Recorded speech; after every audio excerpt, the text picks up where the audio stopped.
You may be familiar with the saying, "What shall profit a man if he should gain the whole world and yet lose his own soul?"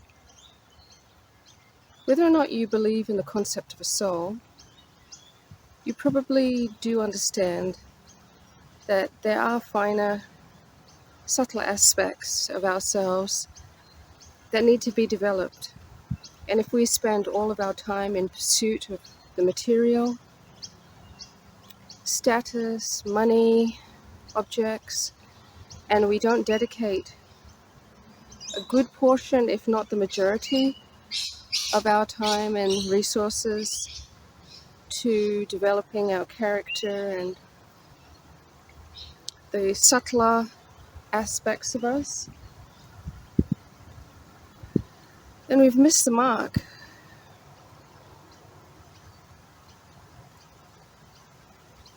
Because it's cliche at this point. Everyone knows that the material doesn't bring you fulfillment. Not to say it isn't fun, not to say there isn't value there, not to say we shouldn't engage, but there's a time to pull back and remember what matters most. And many never do, many never will.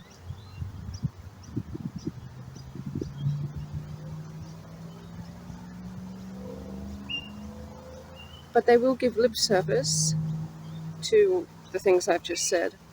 You know, if you say, oh, it's really important to not be too focused on this material realm and not to get carried away with all of this stuff at the expense of the soul and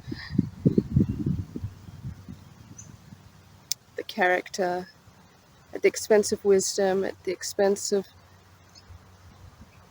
things of beauty, lasting things, subtler things, things that don't age, things that don't rot. I'm sure you know what I'm talking about. If you say these things to people, they will nod and agree, but they won't back those nods up with concerted action. They won't really dedicate themselves to it. And you can give them time, you can watch for years. They will assure you, reassure you. I'm talking about even normal people that you might interact with, not even like the toxically manipulative types, just normal people. Always tomorrow, always another day. And our job, I think, is to, if you feel like it, you can engage these topics. You can ask, you can get an idea of what the person is about, watch, and their behavior will show you what they're about. And then live and let live in that sense. If they show you that despite their lip service, they're not willing to put action into things that are not materially focused, then fine. So why am I talking about this today?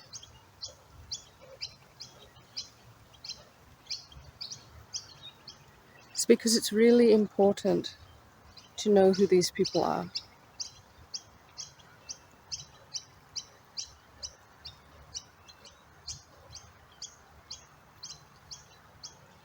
If you know who these people are, then you can put them in a separate category and then you can interact with them appropriately.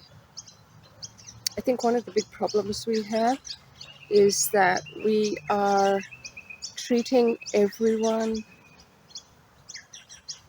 exactly the same in terms of their values, which is getting us into trouble. For example, if you know that someone um, doesn't value something of beauty, then you won't let them borrow it, for example. And then there may be someone else who is a connoisseur, who understands, fine artwork. And if they ask to, look at a painting that you have that's high quality, you're like, oh yes, this person understands the value of this thing, therefore I'll let them have access to it. So because we're painting everyone with the same brush in terms of value, we are letting everyone have access to things of great worth, and it's exposing us to the danger of doing such a thing. So yeah, that saying, what shall profit a man if he should gain the whole world and yet lose his own soul? It profits him nothing, obviously.